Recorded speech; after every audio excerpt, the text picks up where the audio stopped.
Today I'm going to be doing an oil change on my Dewalt Z160 ZTR. Now this specific one is going to have a Kawasaki FR730V engine on it, so it's going to be a 24 horse. For that, the oil filter is going to be right there, which you'll need to order one of those. And then the oil drain is actually going to be that black tube right there, and it comes out, and kind of hard to see, but it comes out right there on the underside. Now, if this is the first time that you're changing the oil on your Kawasaki engine or your DeWalt Z160, you're likely not going to be able to turn that. That's what I ran into. So what I actually had to do, I had to put an oil pan underneath this whole thing. I had to disconnect it from here on the motor, and then I had to turn that loose, because quite simply there is no way to hold on to that right there, and it comes from the factory extremely tight. So assuming you're trying to change this yourself, trying to get this out is virtually impossible. You have to hold both of these, but even if you've got one, like a pair of pliers on here and a pair of pliers on here, still doing it is virtually impossible to do when it is connected. It literally, when I got it from the factory, it literally took me, or when I first purchased this one, it literally took me pulling that off, and then I had to put one pair of pliers on and stand on it, and then put a wrench on the other, and then I had to put a pipe on the wrench. It was that tight from the factory. So the first time you do it, you'll likely have to take off that from there. You're going to run a bunch of oil all over the bottom side of this, just no way around it, unfortunately. And then you can, once that pipe is off, then you can use, pair of pliers, loosen it up that time, and then should be good to go for this time. Now I've got the Kawasaki oil filter, so that's going to be this one here, which is, I don't remember if it says a number on it or not.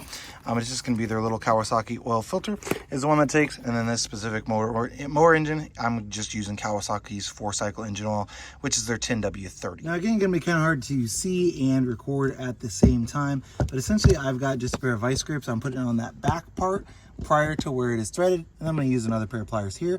Just turn them opposite. Should come off real easy, again, because I've already taken it off once. I got it loosened up with a pair of pliers, so now it's just going to be twist loose. Now my engine is hot, so I'm going to try not to get a bunch of oil. You can see, and you can see it coming right out of there. Now I haven't loosened up the oil fill cap yet.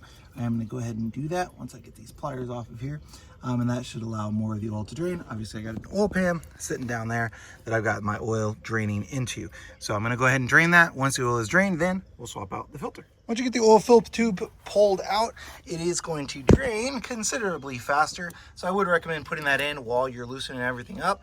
And then once that is done, then you should be good to go in regards to the oil getting out. So I'm going to give it a bit, let it all run out of here, and then we're going to go ahead and pop the filter off. The filter I went ahead and pulled out of the box. This is going to be the 490650721 for this Kawasaki engine. That oil is likely to keep running for a little bit, and I'm just going to go ahead and let it trickle. I'm not too terribly worried about it. As long as it is running, I'm going to go ahead and leave it running, just because I don't want to get a bunch of oil all over the place with that filter.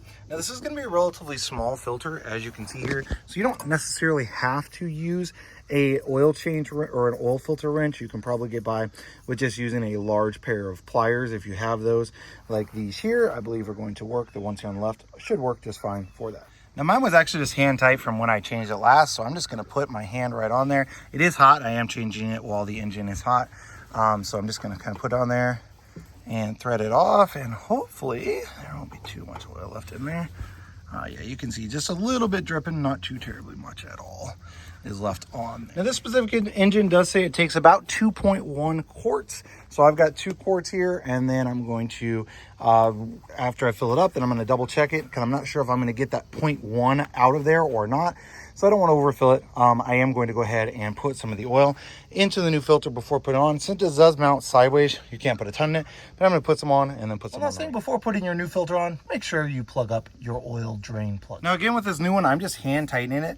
So I'm just getting it to the point where I can turn it by hand, open and or off and on. I'm just getting it right down there and just snugging it up by hand. That's how I did it last time. Worked without any issues. So now I've got my drain plug on. I've got my new oil filter on. So now I'm going to fill it up with oil. Now you don't have to use a funnel when we're filling it, but it does make it considerably easier, especially since this is kind of back in behind your bar here and also behind here. So it makes it a little bit easier to have a funnel so you can kind of turn that straight up and down. One last thing I did want to mention before I finish this up is when you're putting the oil in here, you do want to make sure that you are watching down here at the bottom at the fill tube. If you're pouring oil too fast, it can actively fill up and back up into that fill tube. So you just want to make sure you either A, pour slow, or B, just keep an eye on it. That's especially true when you get closer to the end of the bottle. You can pour a lot faster. You can end up overflowing that if you're not careful. And the last thing is I'm going to go ahead and check the oil. I went ahead and only put 2 quarts in there just to kind of show you what 2 quarts is going to look like on the dipstick. You are not supposed to thread it.